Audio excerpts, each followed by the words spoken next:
कभी तुमने नोटिस किया है, जिंदगी में सबसे ज्यादा दर्द हमें सिचुएशंस नहीं देती, ना फेलियर्स, ना पैसों की प्रॉब्लम्स। सबसे ज्यादा दर्द हमें लोग देते हैं। किसी का ट्रस्ट तोड़ देना, किसी का सडनली चेंज हो जाना, किसी का जेलसी से पीछे से वार करना। और सबसे कंफ्यूजिंग बात क्या होती है, हमें समझ ही नहीं आता लोग ऐसा करते क्यों हैं। इसी मिस्ट्री को डीकोड करती है ये पावरफुल जर्नी, इंस्पायर्ड है the laws of human nature से, जिसे लिखा है legendary strategist author Robert Greene ने। ये ऑडियो बुक तुम्हें एक ऐसी स्किल सिखाने वाली है जो स्कूल नहीं सिखाता, कॉलेज नहीं सिखाता, और जो सीख ली तो लाइफ में तुम्हें कोई इजीली मैनिपुलेट नहीं कर सकता। स्किल है ह्यूमन नेचर को समझना। सोचो, तुम किसी से मिलते हो, वो बहुत स्वीट बिहेव करता है, फ्रेंडली, सपोर्टिव, लेकिन कुछ महीनों बाद वही इंसान जेलस, रूड या सेल्फिश बन जाता है। तुम कंफ्यूज हो जाते हो, ये चेंज कैसे हो गया? लेकिन रियलिटी ये है, वो इंसान कभी चेंज हुआ ही नहीं था। तुमने बस उसकी असली नेचर पहले देखी ही नहीं थी। और यही ह्यूमन नेचर का फर्स्ट लॉ है, पीपल वेयर मास्क्स। हर इंसान सोसाइटी में सर्वाइव करने के लिए एक मास्क पहनता है। वो मास्क होता है पोलाइटनेस का, काइंडनेस का, कॉन्फिडेंस का। लेकिन मास्क के नीचे क्या होता है? Fear, insecurity, ego, jealousy. और जब प्रेशर बढ़ता है, मास्क गिर जाता है और असली नेचर सामने आ जाती है। एक simple real life example. Office में एक कुलीग है जो तुम्हारी हेल्प करता है, हमेशा स्माइल करता है। लेकिन जैसे ही तुम प्रमोशन की रेस में आते हो, वो तुम्हारे अगेंस्ट पॉलिटिक्स स्टार्ट कर देता है। तुम शॉक हो जाते हो। लेकिन ट्रूथ क्या था? उसके अंदर जेलसी पहले से थी, बस सिचुएशन ने उसे एक्टिवेट कर दिया। यही ह्यूमन नेचर का डीप ट्रूथ है। सिचुएशंस इंसान को चेंज नहीं करती, सिर्फ रिवील करती हैं। और यहां से तुम्हारी लाइफ का सबसे पावरफुल एडवांटेज स्टार्ट होता है। जब तुम लोगों के वर्ड्स पर नहीं, उनके पैटर्न्स पर ध्यान देना स्टार्ट करते हो। क्योंकि वर्ड्स मास्क होते हैं, लेकिन एक्शंस रियलिटी होते हैं। ऑथर एक पावरफुल रूल बताते हैं, नेवर जज पीपल बाय देयर इंटेंशंस, जज them by there repeated behaviour. क्योंकि इंटेंशंस टेम्पररी होते हैं, लेकिन बिहेवियर नेचर का रिफ्लेक्शन होता है। अब एक और शॉकिंग रियलिटी, सबसे डेंजरस लोग वो नहीं होते जो ओपनली अग्रेसिव होते हैं। सबसे डेंजरस लोग वो होते हैं पैसिव अग्रेसिव, जो सामने से स्वीट, पीछे से टॉक्सिक, जो स्माइल के साथ मैनिपुलेट करते हैं। और दुनिया में मेजॉरिटी कॉन्फ्लिक्ट्स इसी टाइप के लोग क्रिएट करते हैं। इसलिए ह्यूमन नेचर समझने का नेक्स्ट स्टेप है इमोशनल कंट्रोल। क्योंकि जब तक तुम अपनी इमोशंस कंट्रोल नहीं करते, तब तक तुम इजीली मैनिपुलेट होते रहोगे। सोचो, कोई तुम्हें क्रिटिसाइज करता है, तुम इंस्टेंटली रिएक्ट कर देते हो। उस मोमेंट में क्या होता है? तुम्हारा लॉजिकल ब्रेन शट हो जाता है और इमोशनल ब्रेन कंट्रोल ले लेता है।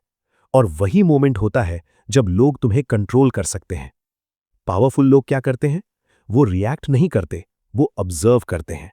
वो तुरंत रिस्पॉन्स नहीं देते, वो पैटर्न एनालाइज करते हैं। और इसी एबिलिटी को कहते हैं स्ट्रेटेजिक कामनेस। ये एक सुपर पावर है। जिसने ये मास्टर कर ली, उसको कोई इमोशनली मैनिपुलेट नहीं कर सकता। अब इमेजिन करो, अगर तुम लोगों के हिडन मोटिव समझ जाओ, अपनी इमोशंस कंट्रोल कर लो और पैटर्न्स ऑब्जर्व करना सीख जाओ, तो लाइफ कितनी इजी हो जाएगी। ड्रामा कम, स्ट्रेस कम और क्लैरिटी मैक्सिमम। लेकिन जर्नी अभी सिर्फ शुरू हुई है। अब एक अनकंफर्टेबल सच सुनो, हर इंसान के अंदर एक इनविजिबल मॉन्स्टर होता है। वो दिखता नहीं, लेकिन हर डिसीजन को इन्फ्लुएंस करता है, हर रिलेशनशिप को इंपैक्ट करता है। और उस मॉन्स्टर का नाम है ईगो। ईगो का सिंपल मतलब होता है अपने आप को रियलिटी से ज्यादा इंपॉर्टेंट समझना। और ये हर इंसान में होता है, तुम में भी, मुझ में भी, सब में। प्रॉब्लम ईगो का होना नहीं है, प्रॉब्लम तब होती है जब ईगो कंट्रोल ले लेता है। सोचो एक सिचुएशन, किसी ने तुम्हें एडवाइस दी कि तुम्हारी कोई हैबिट गलत है। अगर तुम्हारा ईगो स्ट्रांग है तो तुम इंस्टेंटली डिफेंसिव हो जाओगे। तुम्हारा माइंड बोलेगा, ये मुझे कैसे जज कर सकता है, इसकी हिम्मत कैसे हुई। और उस मोमेंट में तुम एक पावरफुल अपॉर्चुनिटी लूज कर देते हो, इंप्रूव होने की अपॉर्चुनिटी। ऑथर कहते हैं ईगो एक इनविजिबल वॉल है जो इंसान को रियलिटी से अलग कर देता है। और जब इंसान रियलिटी से डिस्कनेक्टेड हो जाता है, तब डाउनफॉल स्टार्ट हो जाता है। हिस्ट्री में जितने भी पावरफुल लीडर्स गिर गए, उनका रीजन टैलेंट की कमी नहीं थी, नॉलेज की कमी नहीं थी। उनका रियल एनिमी था अनकंट्रोल्ड ईगो। जब इंसान अपने आप को परफेक्ट समझने लगता है, तब वो सीखना बंद कर देता है, और जो सीखना बंद करता है, वो ग्रो करना बंद कर देता है। अब एक सटल ट्रूथ, ईगो सिर्फ एरोगेंस में नहीं दिखता। कभी कभी ईगो विक्टिम माइंडसेट में भी होता है। जैसे, सब मेरे अगेंस्ट हैं, मेरी लाइफ अनफेयर है, मुझे कोई समझता ही नहीं। ये भी ईगो का ही फॉर्म है, क्योंकि इसमें इंसान अपने आप को यूनिवर्स का सेंटर समझ रहा होता है। तो ईगो को कंट्रोल कैसे करें? ऑथर एक पावरफुल टेक्निक बताते हैं, रैडिकल सेल्फ अवेयरनेस। मतलब अपने आप को ऑनेस्टली ऑब्जर्व करना, अपने रिएक्शंस को नोटिस करना, अपनी इनसिक्योरिटीज को एक्सेप्ट करना, अपनी वीकनेसेस को डिनाई नहीं करना। जब तुम अपनी रियलिटी को क्लियरली देखते हो, तब ईगो का कंट्रोल ऑटोमैटिकली कम हो जाता है। एक सिंपल प्रैक्टिस, जब भी तुम इमोशनली ट्रिगर हो, तुरंत रिएक्ट मत करो। अपने आप से एक सवाल पूछो, अभी मेरी ईगो हर्ट हुई है या सिचुएशन जेन्युइनली रॉन्ग है? ये एक क्वेश्चन ही तुम्हें 90% कॉन्फ्लिक्ट से बचा सकता है। और जब तुम ईगो को कंट्रोल करना सीख जाते हो, तो तुम्हारे अंदर एक पावरफुल क्वालिटी डेवलप होती है, ह्यूमिलिटी विद स्ट्रेंथ। मतलब तुम कॉन्फिडेंट भी हो, लेकिन ग्राउंडेड भी हो। तुम स्ट्रांग भी हो, लेकिन फ्लेक्सिबल भी हो। और दुनिया में सबसे पावरफुल कॉम्बिनेशन यही है। लेकिन ह्यूमन नेचर का नेक्स्ट डार्क ट्रूथ और भी डेंजरस है, क्योंकि हर इंसान सिर्फ ईगोइस्टिक नहीं होता। कुछ लोग होते हैं नार्सिसिस्ट्स, जो सिर्फ अपने बारे में सोचते हैं, जो दूसरों की इमोशंस का यूज करते हैं, और जो रिलेशनशिप्स को क्वाइटली डिस्ट्रॉय कर देते हैं। और शॉकिंग बात यह है, ज्यादातर लोग अपनी लाइफ में कम से कम एक नार्सिसिस्ट से जरूर मिलते हैं। अब एक ऐसी ट्रूथ सुनने के लिए रेडी हो जाओ, जो थोड़ी अनकंफर्टेबल है, लेकिन लाइफ चेंजिंग भी। दुनिया में सबसे डेंजरस लोग ओपनली बुरे नहीं होते, वो होते हैं नार्सिसिस्ट्स। नार्सिसिस्ट का मतलब सिर्फ सेल्फ ऑब्सेस्ड इंसान नहीं होता। रियल नार्सिसिस्ट वो होता है जो तुम्हारी इमोशंस को समझता है, लेकिन सिर्फ इसलिए ताकि वो तुम्हें कंट्रोल कर सके। वो चार्मिंग होता है, कॉन्फिडेंट होता है, और फर्स्ट इंप्रेशन में ऑलमोस्ट परफेक्ट लगता है। इसी वजह से लोग अक्सर नार्सिसिस्ट के ट्रैप में फंस जाते हैं, और जब तक समझ आता है, तब तक डैमेज हो चुका होता है। ऑथर बताते हैं, नार्सिसिस्ट्स एक ही पैटर्न फॉलो करते हैं, लव बॉम्ब, कंट्रोल, ड्रेन। सबसे पहले वो तुम्हें स्पेशल फील करवाते हैं, एक्सेसिव अटेंशन, कांस्टेंट प्रेज, तुम यूनिक हो, तुम डिफरेंट हो। इस स्टेज में तुम इमोशनली अटैच हो जाते हो। फिर सेकंड फेज स्टार्ट होता है, कंट्रोल फेज। वो स्लोली तुम्हारी इंडिपेंडेंस कम करने लगते हैं, तुम्हारे डिसीजंस इन्फ्लुएंस करते हैं, तुम्हें गिल्ट फील करवाते हैं, तुम्हारी सेल्फ कॉन्फिडेंस को वीकन करते हैं, और तुम्हें पता भी नहीं चलता कब तुम इमोशनली डिपेंडेंट बन गए। लास्ट फेज सबसे डेंजरस होता है, ड्रेन फेज, जहां वो तुम्हारी एनर्जी, कॉन्फिडेंस, हैप्पीनेस सब एब्जॉर्ब कर लेते हैं। और जब तुम इमोशनली वीक हो जाते हो, वो या तो तुम्हें अबैंडन कर देते हैं या कंट्रोल कंप्लीटली ले लेते हैं। इसलिए सबसे पावरफुल स्किल है नार्सिसिस्ट्स को अर्ली स्टेज में पहचानना। उनके कुछ हिडन साइंस होते हैं। वो कभी रियल अकाउंटेबिलिटी नहीं लेते, वो क्रिटिसिज्म टॉलरेट नहीं कर पाते, वो हर सिचुएशन में विक्टिम या हीरो बन जाते हैं। और सबसे क्लियर साइन, उनके साथ रहने के बाद तुम इमोशनली ड्रेन्ड फील करते हो।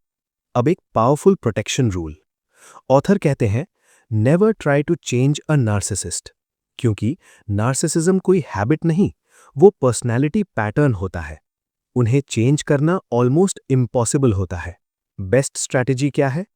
इमोशनल डिस्टेंस मेंटेन करना, काम रहना, बाउंड्रीज सेट करना, और उनके ड्रामा में इन्वॉल्व न होना। जब तुम ये स्किल मास्टर कर लेते हो, तो लाइफ में एक ह्यूज क्लैरिटी आ जाती है। तुम क्विकली समझ जाते हो कौन जेन्युइन है, कौन मैनिपुलेटिव, कौन ट्रस्टवर्दी, कौन टॉक्सिक। और ये क्लैरिटी ही इमोशनल पीस का फाउंडेशन होती है। लेकिन ह्यूमन नेचर का नेक्स्ट लॉ और भी डीप है, क्योंकि अब बात आएगी एनवी, यानी जेलसी। वो साइलेंट पॉइजन जो रिलेशनशिप्स को डिस्ट्रॉय करता है, और जो हर इंसान के अंदर हिडन फॉर्म में होता है।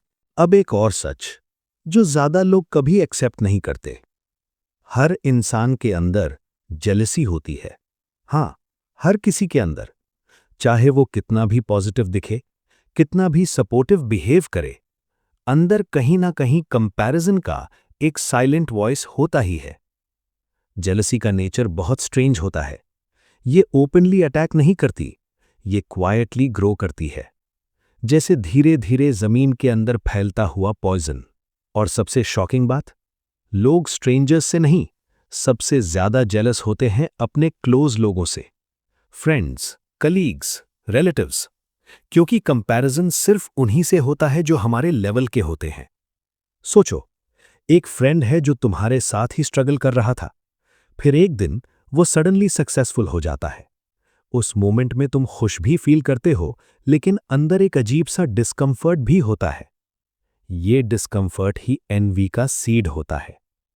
ऑथर कहते हैं, जेलसी का रियल सोर्स होता है इनसिक्योरिटी। जब किसी और की सक्सेस हमें रिमाइंड करती है कि हम कहां खड़े हैं, तब जेलसी एक्टिवेट होती है।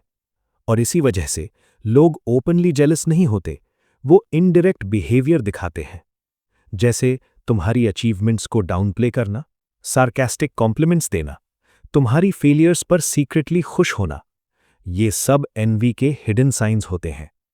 सबसे डेंजरस जेलसी का टाइप होता है पैसिव एनवी, जहां इंसान डायरेक्टली अटैक नहीं करता, लेकिन क्वाइटली सपोर्ट विथड्रॉ कर लेता है। वो तुम्हें ओपनली हर्ट नहीं करता, लेकिन साइलेंटली तुम्हारी ग्रोथ को इग्नोर करता है, और धीरे धीरे रिलेशनशिप कोल्ड हो जाता है। तो इस पॉइजन से प्रोटेक्ट कैसे करें? ऑथर एक सिंपल रूल देते हैं, never show off your success unnecessarily. Success को लाउडली डिस्प्ले करना एनवी को ट्रिगर करता है।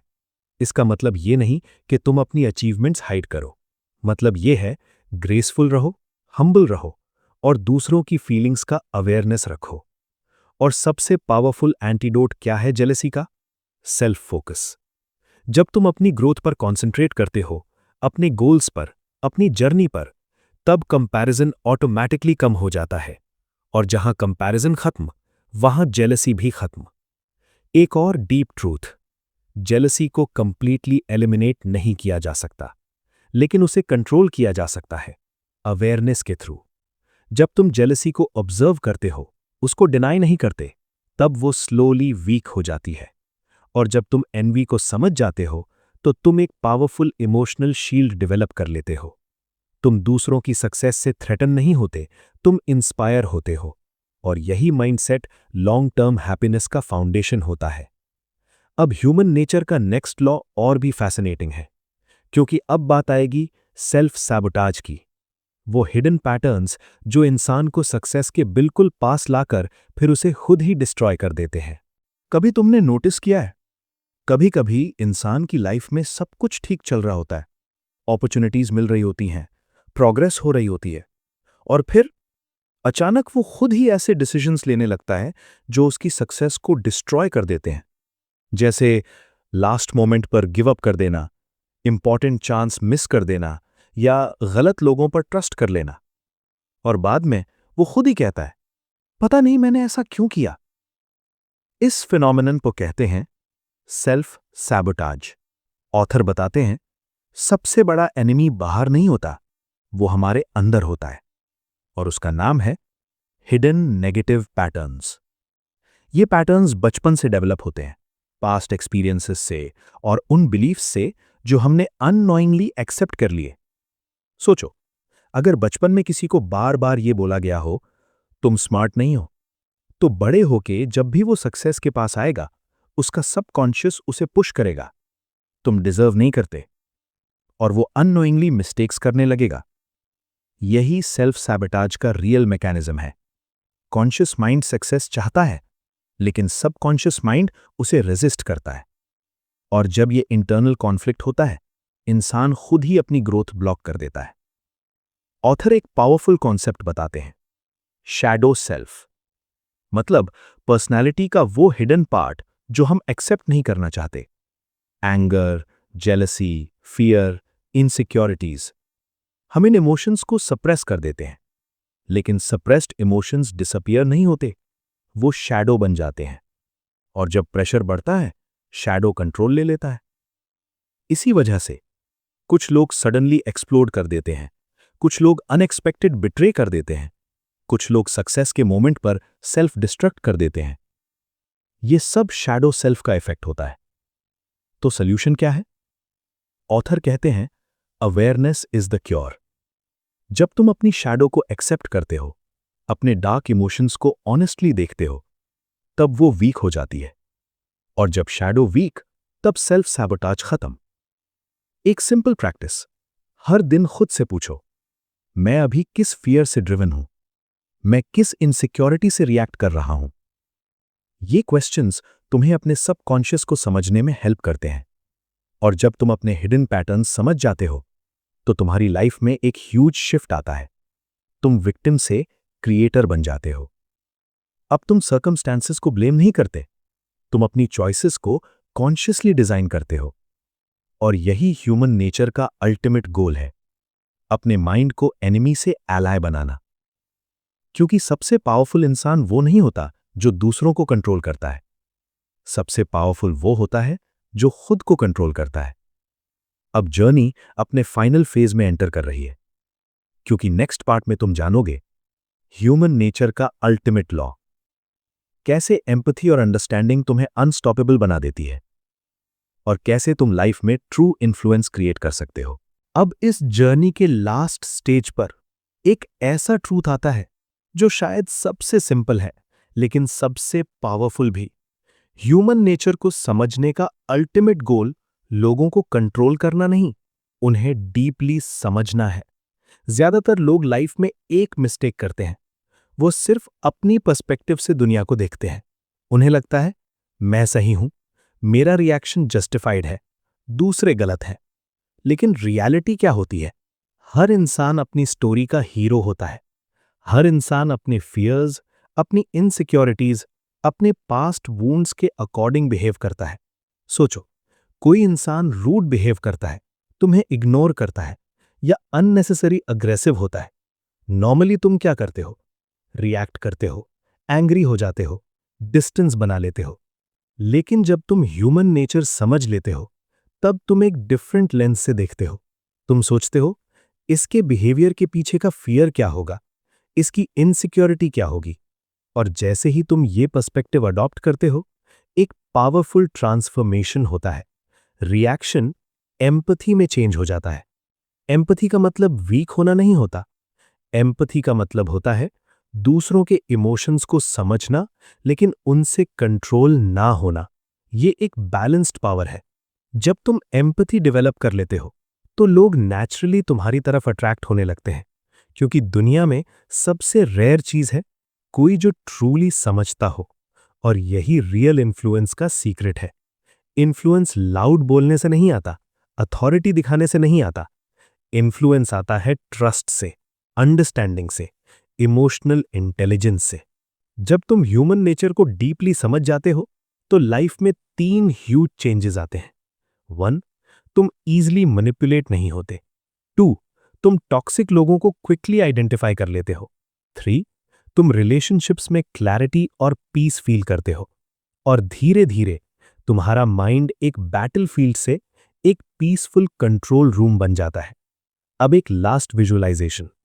इमेजिन करो, अगले कुछ सालों में तुम लोगों के इमोशंस को इंस्टेंटली रीड कर पा रहे हो, कॉन्फ्लिक्ट्स को कामली हैंडल कर पा रहे हो, और हर सिचुएशन में स्ट्रेटेजिक क्लैरिटी फील कर रहे हो। लोग तुम्हें देखकर कहते हैं, इस इंसान में एक अलग ही विजडम है। और तुम अंदर से जानते हो, ये विजडम किसी शॉर्टकट से नहीं आई, ये आई ह्यूमन नेचर को एक्सेप्ट करने से। और अब इस पूरी जर्नी का फाइनल मैसेज, लोग परफेक्ट नहीं होते, तुम भी नहीं। लेकिन जब तुम अपनी फ्लॉज को समझ लेते हो और दूसरों की फ्लॉज को एक्सेप्ट कर लेते हो, तब लाइफ में अननेसेसरी सफरिंग खत्म हो जाती है, और वहीं से स्टार्ट होती है ट्रू इमोशनल फ्रीडम। यहीं पर यह audio book journey gently complete होती है। अब रियल स्टोरी शुरू होती है, जब तुम नेक्स्ट इंटरैक्शन में रिएक्ट करने से पहले सिर्फ 1 सेकंड रुकोगे, ऑब्जर्व करोगे, और कॉन्शियसली चूज करोगे, समझना रिएक्ट करने से ज्यादा पावरफुल है।